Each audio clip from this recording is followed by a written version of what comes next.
ঠিক আছে। রবি ঘোষ, ট্যাক্স বাড়ানো যাইবে না,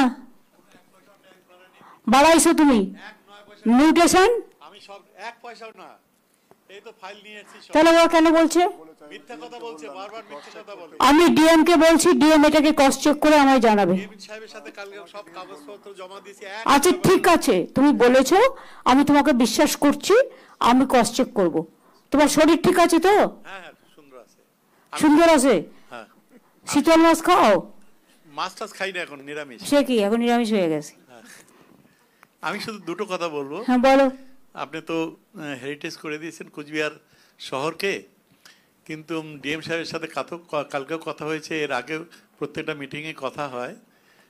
আপনিও গতবার যখন গেলেন লোকসভা ইলেকশনের পরে, তখনও আপনার নজরে দিয়েছিলাম যে 48 কোটি টাকার ড্রেনেজ সিস্টেমে যে হেরিটেজের, যে জন্য একটু জল টল বেশি ক্লিয়ার হয় না, এটা এখনও আমরা অনুমোদনটা পাইনি। এটা পাইলে খুব সুবিধা হয়। পরে দেখা যাবে আবার যখন টাকা আসবে। ওকে, তুমি টাকা ছাড়া অন্য কিছু বলো। অনেক দেওয়া হয়েছে, 300 কোটি টাকা দেওয়া হয়েছে। বস।